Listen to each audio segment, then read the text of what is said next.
Okay, in this session we have to study about equality of matrices. पिछले session में हमने पढ़ा था क्या इंट्रोडक्शन के बारे में एंड सेकंड सेशन में मैंने पढ़ाया था आपको टाइप ऑफ मैट्रिसेस के बारे में। उसका लिंक मैं डिस्क्रिप्शन में दे दूंगा, इफ़ यू वांट आप जाके देख सकते हैं और देख के आए तो ये पढ़े तो ज़्यादा बेटर है।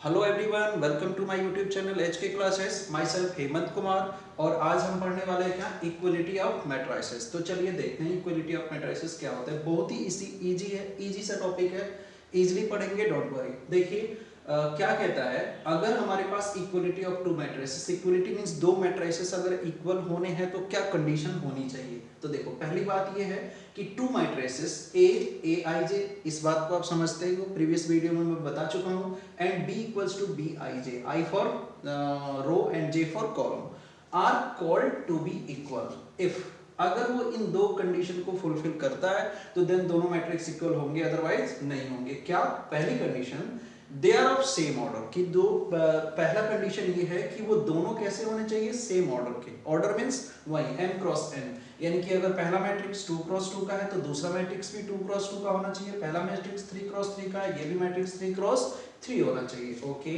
बहुत सारे एग्जांपल करेंगे, ठीक है। अभी आप समझते हैं स्टार्टिंग में। नेक्स्ट है each element of A, each element of A, this element, this element, this element, this element, this, मतलब सभी एलिमेंट्स ऑफ ए मैट्रिक्स के सभी elements to the corresponding elements equal to the corresponding elements of B, मतलब B के corresponding means क्या कि अगर इसका एड्रेस A11 है, दूसरा मैट्रिक्स B है जिसका एड्रेस ये B11 है, तो A11 B11 के इक्वल होगा। ये क्या है 12 इज इक्वल टू B12, ये इसको कहते हैं corresponding element. That means Aij equal to Bij for all I and J। बात समझ आ गई। ये तो हो गया किताबें क्या। अब एग्जांपल से समझते हैं कि क्या होता क्या इक्वलिटी ऑफ मैट्रिसेस। अब देखो मैंने दो मैट्रिक्स लिख दिया है, इसका ऑर्डर आप देखोगे तो कितने ऑर्डर का है 3 क्रॉस 3, ये कितने ऑर्डर का है 3 क्रॉस 3। ये बात आ गई समझ। ओके, पहली कंडीशन फुलफिल हो गया कि दोनों कैसे हैं, सेम ऑर्डर के हैं। अब दूसरी बात, इस पे क्वेश्चन कैसे पूछता है, देखो हमारे पास ईच एलिमेंट, यानी कि ये -6 है, देखो ये भी -6 है, ये मेरे पास क्या है -21, ये भी -21 है। अच्छा, और कुछ है क्या इक्वल, नहीं है। लेकिन मैं ये जानता हूं कि सभी Aij के लिए Bij इक्वल होगा, यानी कि मेरे पास ये मैट्रिक्स दे दिया और पूछ देगा यहाँ पे कि फाइंड करो x y z a b x y z find करने का पूछ देगा। तो मैं अपनी डेफिनेशन से क्या जानता हूँ भाई, सिंपल सी बात है, मैं जानता हूँ कि कॉरस्पॉन्डिंग एलिमेंट्स क्या होंगे, इक्वल। तो देयरफॉर आप क्या लिखोगे, x + 3 इक्वल्स टू कितना 0, तो that means x equals to कितना आ जाएगा -3, हो गया। अच्छा, इतना इजी। अच्छा, z+4 फिर किसके इक्वल होगा 6, तो फिर z इक्वल्स टू कितना 6 - 4 कितना -2। Okay, next 2y - 7, this one is equal to किसके 3y - 2 के।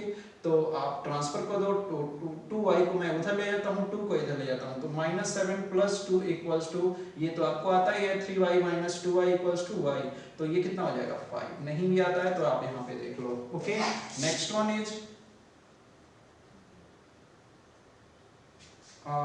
y इक्वल्स टू -7 + 2, तो देन y इक्वल्स टू कितना 5। Okay, next one is next one a - 1 equals to कितना -3, तो therefore a equals to -2। Okay okay students, बचा क्या, बचा b part बच गया। b कितना है, b - 3 इक्वल्स टू 2b + 4, तो देयरफॉर हम b को उधर ले जाते हैं, 4 को इधर लाते हैं, तो -7 इक्वल्स टू b। देखो ना, b इधर गया तो 2b - b एंड -3, और 4 इधर आया तो -7, तो देयरफॉर हमारे पास a की वैल्यू कितना हो गया 2, b कितना हो गया -7, अच्छा y कितना हो गया 5 एंड z कितना हो गया -2, x कितना हो गया -3। बात आ गई समझ। तो ऐसे हम फाइंड आउट करेंगे इस टाइप के इक्वलिटी ऑफ मैट्रिसेस में ऐसे क्वेश्चंस आएंगे। अच्छा, कभी कभी क्या होता है कि थ्री अननोन वेरिएबल्स आ जाते हैं, और उसके मतलब जो आप टेंथ में पढ़े हो, टेंथ में क्या पढ़े हो, elimination method, cross product method और सब्स्टिट्यूशन मेथड, तो वो कभी कभी यूज करने आना पड़ता है। जनरली हम एलिमिनेशन मेथड यूज करते हैं, उसका भी अगर आप चाहते हो कि सर मान लो हमारे पास कॉम्प्लिकेटेड आ जाए, एक्स वाई जेड एम, चार वेरिएबल्स आ जाए और चार इक्वेशन आ जाए, तो उसको हम कैसे सॉल्व करेंगे, तो कमेंट करो, कमेंट सेक्शन में मैं उसका अलग से वीडियो बना दूंगा, सुपर शॉर्टकट ट्रिक है वो मैं बता दूंगा, वहां से आप सीख सकते हो। चलिए अभी इतना नोट डाउन कीजिए, फिर आगे बढ़ते हैं। ओके स्टूडेंट्स, नेक्स्ट है हमारा टॉपिक क्या, ऑपरेशन ऑन मैट्रिसेस, यानी ऑपरेशन मींस क्या। अब हम सीखने वाले addition of matrices, subtraction of matrices, multiplication of matrices. अगर हमारे पास कोई स्केलर मल्टीप्लिकेशन आ जाए तो उसको मैट्रिसेस में हम कैसे मल्टीप्लाई करते हैं, ये सारी बातें, जिसमें से पहला आपका है एडिशन ऑफ मैट्रिसेस। क्या है एडिशन ऑफ मैट्रिसेस, तो देखो ये क्या होता है, सिंपल है। अगर हमारे पास एक आप देखो वहां पे डेफिनेशन लिखा हुआ है, क्या, if A equals to A I J एक मैट्रिक्स है, B equals to B I J दूसरा मैट्रिक्स है। अच्छा, आर टू मैट्रिसेस, ये तो दो मैट्रिसेस हो गए ऑफ द सेम ऑर्डर, इस पे ध्यान देना है कि तभी पॉसिबल है। यहाँ से मैंने एक बात आपको डेफिनेशन में ये बोल दिया, क्या, कि एडिशन ऑफ टू मैट्रिसेस तभी पॉसिबल है जब उनके ऑर्डर कैसे हों, सेम, यानी एक मैट्रिक्स A का और दूसरे मैट्रिक्स B का अगर हमने एडिशन करना है, प्लस करना है, तो उनके ऑर्डर कैसे होना चाहिए, सेम। जो एक अनदर मैट्रिक्स बन के आएगा जिसका नाम दे दिया सपोज C इक्वल्स टू सी आई जी, जो कि होगा किस ऑर्डर का, वो भी m क्रॉस n ऑर्डर का होगा। यानी कि दो मैट्रिक्स के m क्रॉस n ऑर्डर को प्लस करने पे जो तीसरा मैट्रिक्स मिलके आएगा एडिशन वाला मैट्रिक्स, उसका भी ऑर्डर कैसा होगा, सेम होगा। where Cij equals to Aij plus Bij for all possible value of I and j, यानी कि जो एडिशन होगा ना, तो कॉरस्पॉन्डिंग एलिमेंट्स का एडिशन होगा और सभी I and j के लिए होगा। ओके, चलिए एक एग्जांपल से समझते हैं। मान लीजिए मैंने कहा फॉर एग्जांपल आप ऐड कर दो, ऐड A इक्वल्स टू, मैंने एक मैट्रिक्स दिया 1 2 3 4, ओके, दूसरा मैट्रिक्स B दे दिया, मैंने क्या कहा 1 2 3 4 5 6, मैंने कहा find A plus B, okay, equals to what. अब देखो, अब आप सोल्यूशन करने आओगे, चलो करते हैं सोल्यूशन। अब मैंने जैसे ही सोल्यूशन करने आया, मैंने देखा पहले बात क्या चेक करूंगा, सेम ऑर्डर, कि क्या A का और B का जो ऑर्डर है वो सेम है। इसका ऑर्डर मैं लिख रहा हूं, A का ऑर्डर कितना है 2 क्रॉस 2, इसका ऑर्डर कितना है 2 क्रॉस 3, कितने कॉलम है 1 2 3, ये कॉलम कितने हो गए 3 कॉलम, यहाँ पे कॉलम कितने हो गए 1 2, रो कितने हैं 1 2, 2 क्रॉस 2, यहाँ पे रो कितने हैं 1 2, दो रो, और कॉलम कितने हैं 3। क्या इनके ऑर्डर सेम है? जैसे ही ऑर्डर सेम नहीं हुए, order of A does not equals to order of B, that means A plus B is not possible। खत्म कहानी। यानी कि जैसे ऑर्डर सेम नहीं हुआ, हम आगे बढ़ेंगे ही नहीं, हम क्या कह देंगे, A order of A does not equals to order of B, तो दैट मीन्स हमारे पास A प्लस B क्या है, पॉसिबल नहीं है। चलिए एक ऐसा मैट्रिक्स लेते हैं जिसमें पॉसिबिलिटी हो। अब ये मैंने क्यों बताया, इसलिए क्योंकि अगर ऐसे कोई कंफ्यूजन आ जाता है कहीं पे भी, तो आप क्या करोगे, वहां पे आप ना बोल के वापस आ जाओगे कि भाई हम प्लस नहीं कर सकते, क्योंकि हमारा डेफिनेशन कहता है कि अगर A प्लस B तभी पॉसिबल है जब उनके ऑर्डर कैसे हो, सेम हो। एक और मैट्रिक्स लेते हैं, जैसे मैंने कहा add given matrix, given matrices, मैंने ले लिया A इक्वल्स टू क्या ले लिया 1 रूट 2 3 2 माइनस 1 4, कोई भी रैंडम मैंने कोई भी एग्जांपल ले लिया। आपके बुक में बहुत सारे ऐसे एग्जांपल मिलेंगे, ठीक है, वो सब करेंगे हम, डोंट वरी। 2 माइनस 3 4 5 1 माइनस 4, ये मैट्रिसेस मैंने ले लिया। मैं कहता हूँ फाइंड करो क्या, A प्लस B, तो आप क्या करोगे, दोनों मैट्रिक्स को आप लिख दो। पहले तो ये चेक कर लो ऑर्डर, ये कितने ऑर्डर का है 2 क्रॉस 3, ये कितने ऑर्डर का है 2 क्रॉस 3, ऑर्डर सेम है, मल्टीप्लिकेशन पॉसिबल है या नहीं, बिल्कुल पॉसिबल है। चलो करते हैं फिर, 1 क्या रूट 2 क्या 3, दूसरे रो का 2 माइनस 1 ये 4, ओके प्लस कर देते हैं इसमें कितने को 2 -3 4 5 1 एंड -4। बहुत ही सिंपल है। क्या करेंगे कॉरस्पॉन्डिंग एलिमेंट को प्लस करते जाएंगे। 1 + 2 कितना 3। आप देखो चाहो तो एक बार लिख भी सकते हैं 1 + 2 यहाँ पे √2 +-3 तो इतना तो आता ही है आपको, तो मैं डायरेक्ट प्लस कर देता हूँ। 1 और 2 कितना 3 √2 और एंड -3 तो दोनों अनलाइक टर्म्स हैं, प्लस होंगे नहीं होंगे। तो क्या जैसा का तैसा लिख देते हैं। तो माइनस है तो माइनस को पहले लिख देता हूँ, प्लस में कितना √2। ओके नेक्स्ट इज 3 + 4 कितना 7। नेक्स्ट वन इज 2 + 5 कितना 7 -1 + 1 कितना 0 +4 -4 कितना 0। और ये हो गया आपका आंसर, ये हो गया आपका मैट्रिक्स A + B, यानी कि ये एडिशन हो गया। सिमिलरली अब यहाँ पे क्या एडिशन ऑफ मैट्रिसेस का सेम डेफिनेशन आपका होगा क्या सब्ट्रैक्शन ऑफ मैट्रिसेस। यहाँ पे मैं ऐड कर देता हूँ प्लस माइनस। क्या यानी कि अगर यहाँ पे सब्ट्रैक्शन ऑफ मैट्रिसेस आ जाए तो क्या if A = Aij and B = Bij are two matrices of same order m × n, then subtraction C = Cij m × n where Cij = Aij minus वाला आप सेलेक्ट कर लोगे minus Aij minus Bij for all possible value of I and J। अगर मान लो यहाँ पे हमारे पास क्या होता ऐड की जगह क्या होता सब्ट्रैक्शन कि सब्ट्रैक्ट कर दो किसको गिवन मैट्रिक्स को। अगर A माइनस भी निकालना पड़ जाता तो क्या कर देते माइनस कर देते, माइनस करते ही ये सारी चीजें चेंज हो जाती। तो क्या हो जाता 1 - 2 कितना -1 और ये कितना √2 -3 तो then √2 + 3 3 - 4 is -1 2 - 5 is -3 and -1 - 1 is -2 4 - 4 is 8। तो ये आंसर हो जाता क्या यहाँ पे क्या आ जाता A - B। तो आप समझ गए, आई होप समझ गए होंगे addition of two matrices and subtraction of two matrices. Okay आगे बढ़ते हैं। ओके स्टूडेंट्स देखिए नेक्स्ट वन है ऑपरेशन ऑन मैट्रिक्स में multiplication of matrices, matrix application of matrix, क्योंकि हम एक मैट्रिक्स के साथ डील करने वाले हैं। Application of matrix bye a scalar.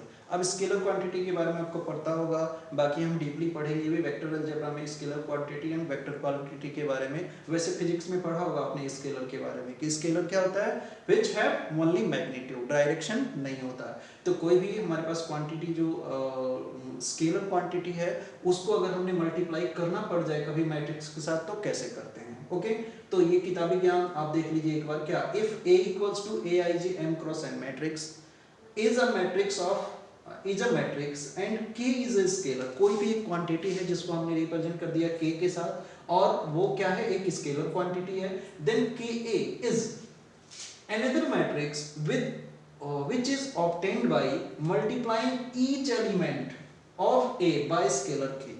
That means अगर मैं जनरल लैंग्वेज में बात करूं तो क्या हो जाएगा Ka = Kaij m × n, या आप अंदर कर दो K को तो भी आप ऐसे लिख सकते हो। मैट्रिक्स के अंदर K सभी एलिमेंट्स में चला गया, Aij के एलिमेंट्स में ऑर्डर सेम ही रहेगा m × n।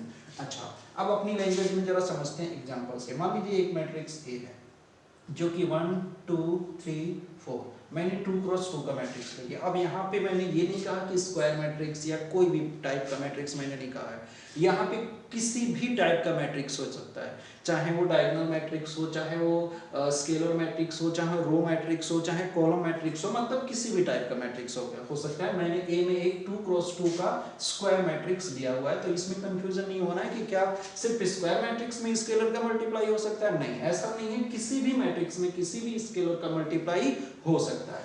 अच्छा तो मैंने एक मैट्रिक्स लिया एग्जांपल के लिए A = दिस। मान लो हमें फाइंड करना है फाइंड 2A, फाइंड -2A। अच्छा मैंने K कहा तो क्या K जो स्केलर क्वांटिटी स्केलर नेगेटिव में होते हैं, बिल्कुल होते हैं, स्केलर क्वांटिटीज बिल्कुल होता है, तो माइनस से भी मल्टीप्लाई कर सकते हो, -2A भी आप फाइंड आउट कर सकते हो, -3A भी फाइंड आउट कर सकते हो, -5A भी फाइंड आउट कर सकते हो। तो जैसे मैंने 2A निकालना, मैंने एक एग्जांपल ले लिया, तो 2A के लिए ये क्या कह रहे हैं कि अगर आपको 2A निकालना है तो आप क्या करो 2 लिखो और उस मैट्रिक्स को लिख दो 1 2 3 4। अब क्या जो स्केलर होगा वो फॉर ऑल आई एंड जे के लिए मल्टीप्लाई हो जाएगा, यानी कि ऐसा नहीं होगा कि ये सिर्फ एक रो में होगा या एक कॉलम में होगा, सभी आई एंड जे में 2 का मल्टीप्लाई हो जाएगा। दैट मींस 2a हमारे पास कितना फाइंड आउट होके आएगा 2 2 2 जा 4 2 3 जा 6 एंड 4 2 जा 8। अच्छा, अब एक बात यहां से और आता है समझ में कि अगर मैं मान लो मेरे पास एक बी मैट्रिक्स लिखा है जो कि लिखा है 2, ये लिखा है 4, ये लिखा है 6, ये लिखा है 8, डन, एक मैट्रिक्स है। मान लो ये तो हमने मल्टीप्लाई करके लाया यहाँ पे 2 का स्केलर का, लेकिन क्या मैं 2 इसमें से बाहर भी ले सकता हूँ? हाँ बिल्कुल ले सकते हो। तो 2 मैंने बाहर ले लिया तो ये बन गया 1 2 3 एंड 4। कहने का मतलब ये है कि अगर आपको किसी भी मैट्रिक्स से कोई स्केलर बाहर लेना है तो अगर वो बाहर सभी में से कॉमन आ रहा है तभी ले सकते हैं। अगर किसी एक रो से किसी एक कॉलम में कॉमन आ रहा है तो आप बाहर उस स्केलर को बाहर नहीं ले सकते। अच्छा, मल्टीप्लाई करना है किसी स्केलर का तो वो पूरे में होगा, किसी एक स्पेसिफिक रो या किसी एक स्पेसिफिक कॉलम में नहीं होगा। इसका यूज होता है आपके, जैसे मैं एक्सरसाइज पे आऊंगा तो वहां दिखाऊंगा, कुछ क्वेश्चंस करेंगे तो मैं दिखाऊंगा कैसे यूज होता है, क्योंकि कभी कभी दे देता है कि 2a + 3a फाइंड आउट करो, जो हमने पिछले एडिशन ऑफ मैट्रिसेस पढ़ा उसमें अभी तो हमने क्या सीखा था वहां पे a + b, लेकिन अगर मान लो दे दिया 2a + 5a या b कोई मैट्रिक्स दे दिया उसमें कह दिया 2a - 5b, तो स्केलर क्वांटिटी हम कैसे मल्टीप्लाई करेंगे तो वो हमने सीख लिया कि मान लो b दिया है तो 5a हम कैसे निकाल सकते हैं, या b दिया है तो -5a कैसे निकाल सकते हैं, तो ऐसे निकाल सकते हैं। अंडरस्टूड। चलिए अगली प्रॉपर्टीज पे जाते हैं। ओके स्टूडेंट्स, एक और है हमारे पास क्या operation, negative of A matrix. Negative of matrix क्या, वैसे तो पिछली बार मैंने बताया था लेकिन यहाँ पे सेपरेटली देख लो आप। नेगेटिव ऑफ मैट्रिक्स क्या होता है, इज डिनोटेड बाय माइनस है। अगर कोई भी मैट्रिक्स है उसका आपको माइनस नेगेटिव निकालना है तो उसको हम किससे डिनोट कर देंगे, माइनस साइन उसको लगा देंगे। मान लीजिए हमारे पास एक मैट्रिक्स ए है तो उसका नेगेटिव मैट्रिक्स कितना हो जाएगा, माइनस है। आप या आप ऐसे भी कर सकते हो कि you define minus equals to -1 into A, मतलब एक मैट्रिक्स ए है और उसमें अगर मैंने -1 एक स्केलर है उसका मल्टीप्लाई कर दिया तो क्या आ जाएगा, माइनस है। एक एग्जांपल से देख लेते हैं। मान लीजिए हमारे पास a इक्वल्स टू एक मैट्रिक्स है 1√2 x and 2। अब हमें फाइंड करना है क्या, find negative of matrix. Negative of matrix मुझे कहीं भी जरूरत पड़ जाता है कि नेगेटिव ऑफ, ये देखो ये छोटी छोटी बातें हैं लेकिन यही छोटी छोटी बातें मिलके हमें आगे बिल्डिंग बनाने में, मतलब बिल्डिंग थोड़ी बनाने वाले यार, मतलब कि कंसेप्ट बिल्डिंग में हमारा क्या काम आएगा, मतलब जो क्वेश्चंस आएगा ना उसमें ये छोटी छोटी बातें मैं कह दूंगा आप जानते हो। जैसे मैंने ए निकाला -a, मैं डायरेक्ट निकाल दूंगा, आप कंफ्यूज कि भाई ये कैसे आ गया, ठीक है। एक में मल्टीप्लाई करेंगे, एक रो में एक कॉलम में करेंगे, सब में करेंगे, कैसे डिसाइड होगा। तो इसलिए मैं ये सारी चीजें बता रहा हूँ ताकि आगे जब हम क्वेश्चंस करें ना तो वहां पे हमें दोबारा ये चीज आके बताना ना पड़े और अंडरस्टूड हो जाए। और आप भी एक बार इसको मूवीज की तरह नहीं देखना है, आपको जाके देखना है कि हाँ भाई क्या पढ़ा है हमने और क्या सीखा है, और वही जो पढ़ा और सीखा हमने वही यूज होगा आपके क्वेश्चंस पे। ओके, तो नेगेटिव अगर हमने फाइंड करना है -a तो मैं क्या करूंगा, -1 का मल्टीप्लाई कर दूंगा a में। ये दैट मींस क्या, -1 का मल्टीप्लाई हो रहा है इस पूरे मैट्रिक्स में, तो माइनस का मल्टीप्लाई होगा तो -1 यहाँ पे हो जाएगा, -√2 यहाँ पे हो जाएगा, x यहाँ पे हो जाएगा 2 -2। अगर सपोज ये पहले से -2 था तो ये कितना बन जाएगा, +2। अंडरस्टूड, छोटा सा था, आगे बढ़ते हैं। ओके स्टूडेंट्स, ये है आपका नेक्स्ट टॉपिक, क्या है, properties of matrix, okay, of addition. यानी कि प्रॉपर्टीज पढ़ेंगे जो हमने एडिशन ऑफ मैट्रिक्सेस 2 पढ़ा उसकी क्या क्या प्रॉपर्टीज है, ठीक है। जैसे कि आप बचपन से ही पढ़ते आ रहे हो, commutative law, associative law, existence of additive identity, existence of additive inverse, तो क्या ये सारी चीजें मैट्रिक्स भी फॉलो करता है, चलिए देखते हैं। तो सबसे पहले कम्यूटेटिव लॉ, क्या ये फॉलो करता है। कम्यूटेटिव लॉ में आपको पता है 2 + 3 = 3 + 2, यानी 2 में 3 को ऐड करो या 3 में 2 को ऐड करो। तो क्या ऐसा पॉसिबल है मैट्रिक्स में भी, मैट्रिक्स ए को मैट्रिक्स बी में ऐड करें या मैट्रिक्स बी को मैट्रिक्स ए में ऑर्डर करें, क्या सेम आता है, देखते हैं। इफ A = aij एक मैट्रिक्स मैंने मान लिया, B = bij एक मैट्रिक्स मान लिया, of the matrices of same order. अब सेम ऑर्डर क्यों, क्योंकि आप एडिशन में पढ़ चुके हो कि तब तक एडिशन नहीं होगा जब तक कि उनके ऑर्डर सेम नहीं होंगे। ओके, से ऑर्डर से m × n, तो दोनों का ऑर्डर मैंने क्या मान लिया, m × n।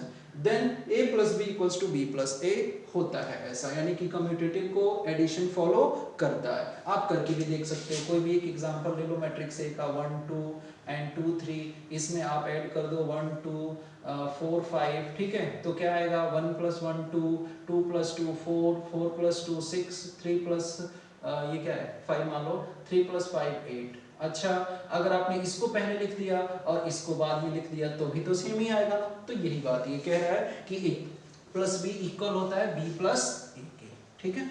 Okay, next associative law. Associative law में क्या होता है कि तीन मैट्रिसेस हो जाते हैं, तो therefore for any three matrices A equals to Aij, B equals to Bij, C equals to Cij of the same order. और कंडीशन क्या है यहाँ पे भी ऑर्डर सेम होना चाहिए, क्योंकि हमने एडिशन करना है तो ऑर्डर तो सेम होना ही चाहिए, से m क्रॉस n। तो देयरफॉर A में हम B को ऐड करें, उसके बाद C को ऐड करें, या फिर A को मैंने बाहर रखा, B प्लस सी ऐड कर दिया, एक मैट्रिक्स जो आया उसमें मैंने A को ऐड किया, तो भी बात सेम है। आप कोई भी एक सेम ऑर्डर के तीन मैट्रिसेस लेके और देख सकते हो। वैसे हम इस पे काफी सारे क्वेश्चंस भी करने वाले हैं, तो वो क्वेश्चंस में आ जाएगा। नेक्स्ट है एग्जिस्टेंस ऑफ एडिटिव आइडेंटिटी।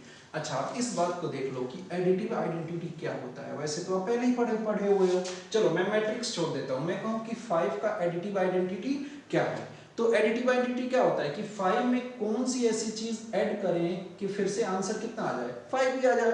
तो देयरफॉर हमें क्या चाहिए, ये आंसर चाहिए ना, तो 5 माइनस 5 क्या आ गया 0, यानी कि 5 में क्या ऐड करेंगे 0, तो कितना आ जाएगा आंसर 5। तो 0 क्या होता है एडिटिव आइडेंटिटी ऑफ 5।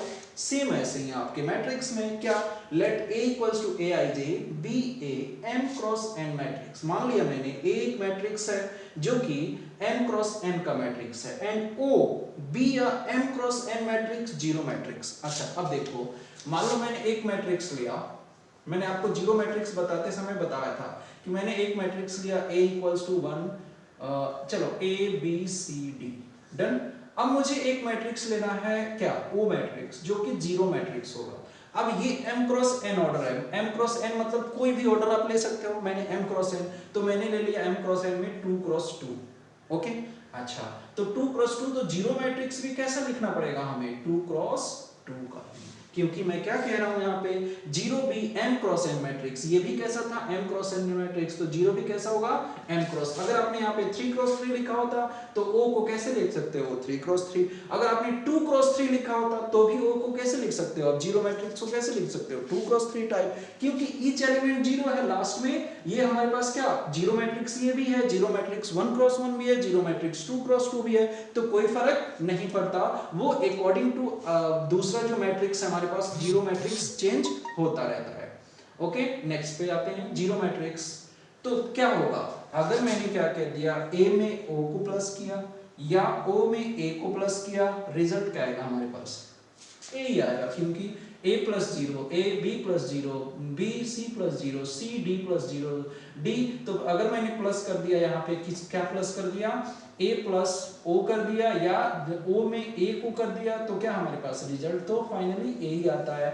यानी कि एग्जिस्टेंस ऑफ एडिटिव आइडेंटिटी हो गया ना, कि अगर हमने जीरो मैट्रिक्स उसमें प्लस किया तो हमारे पास रिजल्ट सेम का सेम आ गया, तो therefore O is additive identity of matrix A। Okay, next आप देख लीजिए एग्जिस्टेंस ऑफ एडिटिव इनवर्स। क्या है एडिटिव इनवर्स। अब एडिटिव इनवर्स क्या होता है, सेम वही बात जो आपने पीछे मैट्रिक्स नहीं नॉर्मली जो पढ़ा हुआ है आपने, कि एडिटिव इनवर्स क्या चीज है, कि भाई एडिटिव इनवर्स मैंने कहा कि 5 में क्या ऐसा ऐड किया जाए कि रिजल्ट क्या आ जाए जीरो, वही उसका एडिटिव इनवर्स होता है। तो देयरफॉर व्हाट इक्वल्स टू क्या हो जाएगा 0 माइनस 5, तो आंसर कितना -5, यानी कि 5 का एडिटिव इनवर्स क्या है -5। तो क्या ये चीज मैट्रिक्स भी फॉलो करता है, बिल्कुल करता है। Let A equals to Aij m cross n का एक एनी मैट्रिक्स है, देन मैंने मान लिया we have another matrix -A तो माइनस ए मैंने बताया था, माइनस नेगेटिव ऑफ मैट्रिक्स कैसे निकालते हैं, माइनस का हम -1 का मल्टीप्लाई कर देते हैं, यानी कि सारे आई एंड जे में माइनस का मल्टीप्लाई हो जाता है। तो such that a plus minus A, जब तो अब मान लो हमारे पास एक मैट्रिक्स a है और आपने एक मैट्रिक्स माइनस ए निकाल लिया, दोनों को ऐड करोगे तो क्या आएगा, 0। तो so minus A is additive inverse of A. चलो इस बात को थोड़ा समझ लेते हैं। जैसे मैंने a इक्वल्स टू एक मैट्रिक्स ले लिया 1 2 3 4 ले लिया। अच्छा मैं माइनस ए निकालना चाहता हूं, तो माइनस ए कैसे निकालूंगा, -1 का मल्टीप्लाई करूंगा ए में। आपको पता है मल्टीप्लाई होने पे क्या हो जाता है, सभी में मल्टीप्लाई, तो -1 -2 -3 -4 हो गया। अब मैं माइनस ए प्लस या a प्लस माइनस ए निकाल रहा हूं, तो क्या हो जाएगा 1 2 3 4 और यहाँ पे क्या हो जाएगा -1 -2 -3, ये मैं रब कर रहा हूँ -3 एंड -4, क्या हो जाएगा ये भी हटा रहा हूँ, ठीक है, लिख लिया ना आप। ओके तो क्या हो जाएगा ये 1 -1 0 2 -2 0 3 -3 0 4 -4 0। देखो क्या आ गया हमारे पास a प्लस माइनस ए कितना आ गया, 0 आ गया ना। यानी कि a में वो कौन सा प्लस किया जाए जिससे हमारे पास रिजल्ट क्या आ जाए, 0। तो दैट मींस जो प्लस करने पे 0 आता है वही तो होता है ना एडिटिव इनवर्स। तो देयरफॉर माइनस ए क्या हो गया, therefore minus A is additive inverse of a। बात आ गई समझ, आई होप सब समझ आया होगा, ठीक है। और बाकी चीजें जो मैंने छोड़ा हुआ है जैसे कि एसोसिएटिव का, कम्यूटेटिव का, मैंने वैसे तो एग्जांपल ले लिया था। आप कोई भी रैंडम एग्जांपल लेके देख सकते हो, बस वो रैंडम एग्जांपल में जो ऑर्डर होना चाहिए वो क्या होना चाहिए, सेम होना चाहिए। ओके चलिए नेक्स्ट टॉपिक पे चलते हैं। ओके स्टूडेंट्स, नेक्स्ट है आपका properties of scalar multiplication of A matrix. यानी कि एक मैट्रिक्स है हमारे पास जिसमें हम स्केलर का मल्टीप्लाई अगर करें तो क्या होता है, उस बारे में देखते हैं जरा। मान लीजिए एक मैट्रिक्स है A equals to Aij and B equals to Bij, B two matrices. हमारे पास दो मैट्रिसेस हैं, एक A मैट्रिक्स है एक B मैट्रिक्स है, of two matrices of same order, जिनका ऑर्डर क्या है, सेम है, से m क्रॉस n, A भी m क्रॉस n का है, ये भी m क्रॉस n का है। Okay and k and l दो हमारे पास स्केलर क्वांटिटी है। देन अगर मुझे फाइंड आउट करना है, यानी a प्लस b मैंने ऐड किया और उसमें k का मल्टीप्लाई किया, या फिर मैंने k का मल्टीप्लाई पहले a में कर दिया फिर k का मल्टीप्लाई b में कर दिया, उसके बाद दोनों का एडिशन किया, तो दोनों क्या होते हैं, सेम ही रिजल्ट देंगे। ओके नेक्स्ट मैंने क्या किया कि अगर सपोज हमें k और l दो हमारे पास क्या है, स्केलर क्वांटिटी है, उनको ऐड करके और मैंने a में मल्टीप्लाई किया, या पहले ही मैंने k स्केलर का a में मल्टीप्लाई कर दिया फिर l स्केलर का a में मल्टीप्लाई कर दिया और दोनों को ऐड कर दिया, तो भी रिजल्ट क्या आता है, सेम। ओके इसका एक बहुत अच्छा एग्जांपल ले रहा हूं, जो आपके बुक का एग्जांपल है वो देखते हैं, ज्यादा बेटर समझ में आएगा। अभी आप नोट डाउन कर लीजिए।